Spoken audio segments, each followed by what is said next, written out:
bonjour, je suis le professeur Morgane Roupret. Je suis urologue à la Pitié-Salpêtrière sur le site de Sorbonne Université. Je suis urologue universitaire, ça veut dire que j'ai un statut de clinicien et de chercheur.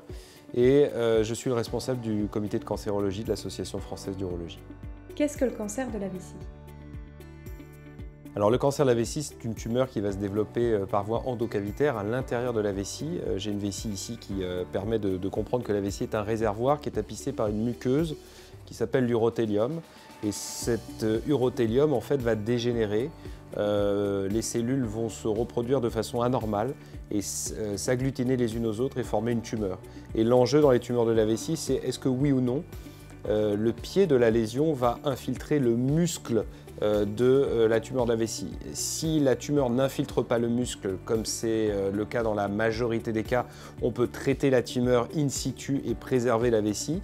Si la tumeur infiltre le muscle, c'est une autre histoire parce qu'il peut y avoir une dissémination des cellules par le biais des vaisseaux adjacents à l'organe et donc on est confronté à une maladie localement avancée ou métastatique qui conditionnera l'ablation de la vessie et peut-être la mise en place de traitements systémiques.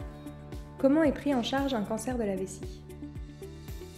Alors la première des étapes, c'est d'aller faire une résection dans la vessie. Et donc c'est toujours l'urologue qui va être là, comme le pilier, pour traiter les patients. La première chose, c'est donc avec une caméra d'aller à l'intérieur de la vessie sous anesthésie générale, de visualiser là où les tumeurs et d'aller les retirer et non pas de les biopsier. Donc c'est un geste chirurgical endoscopique. Les tumeurs ainsi retirées vont être envoyées à l'anatomopathologiste qui va regarder si oui ou non il y a une infiltration de la musculeuse, va nous donner le stade et le grade de la maladie. En fonction de ces trois éléments, nous allons stratifier les tumeurs de la vessie en fonction de leur capacité de récidive et leur capacité de progression et nous déciderons des traitements adjuvants.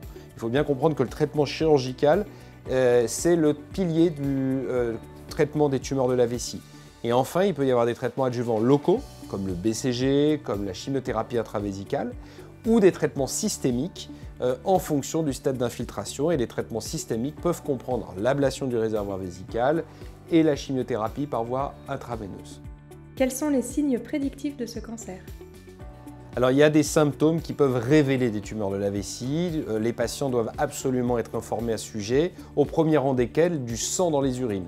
Mais souvent, ils viennent nous consulter parce que ça fait peur à tout à chacun. Il y a évidemment des médicaments ou des aliments qui peuvent donner un aspect rosacé des urines qui laisse à penser qu'il y a du sang. C'est ce qu'on appelle le diagnostic différentiel et fort heureusement, il n'en est rien. Mais le sang dans les urines, c'est le premier symptôme. Chez les dames, car les dames peuvent être touchées par le cancer de la vessie, attention à l'infection. Mal diagnostiqué, on vous dira c'est une cystite, c'est des sentiments de douleur, des sensations désagréables et il n'y a jamais d'examen bactériologique qui est positif.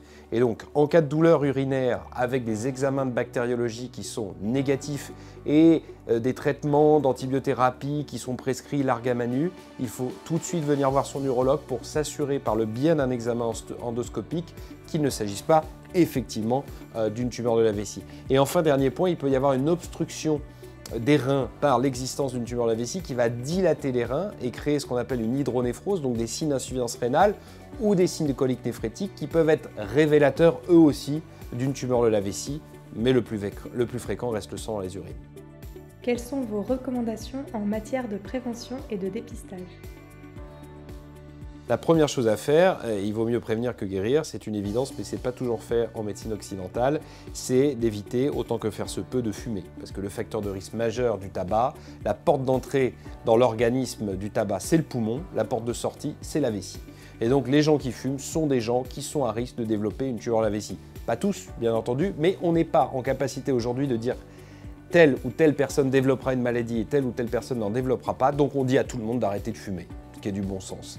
La deuxième chose, c'est qu'il y a des professions à risque et les tumeurs de la vessie sont inscrits comme telles sur la liste des professions de maladies professionnelles sous réserve qu'on soit exposé à un risque, comme dans les usines qui utilisent par exemple du caoutchouc d'un point de vue industriel. On connaissait les usines de Clermont-Ferrand qui fabriquaient des pneus, le chantier naval où l'ouvrier qui va se retrouver à travailler la coque du navire, les raffineries d'hydrocarbures et la peinture d'un point de vue industriel. Donc il y a des facteurs de risque, j'allais dire plus anecdotiques, moins prégnant aujourd'hui compte tenu de l'adaptation des postes de travail, mais le critère à retenir, c'est vraiment l'ingestion de tabac de façon chronique. Peut-on considérer l'immunothérapie comme un traitement de référence ? Non, c'est un traitement d'espoir, mais pas un traitement de référence des tumeurs de la vessie. Aujourd'hui, il n'est indiqué que dans les phases métastatiques, chez des gens qui n'auraient pas répondu à la chimiothérapie, donc des gens pour lesquels on se retrouvait dans une impasse thérapeutique. Mais il faut savoir que sur des sites en France, en Europe, comme le nôtre, ici à la Pitié-Salpêtrière, nous avons beaucoup d'essais en investigation de l'intérêt de l'immunothérapie à des stades localisés, soit en intravésicale, soit par voie systémique. Donc aujourd'hui, en 2021, il est trop tôt pour dire que l'immunothérapie est une réponse au traitement des tumeurs de la vessie. Et ces immunothérapies feront partie de l'arsenal thérapeutique dans les prochaines années, mais il est prématuré de dire oui et de répondre positivement à votre question.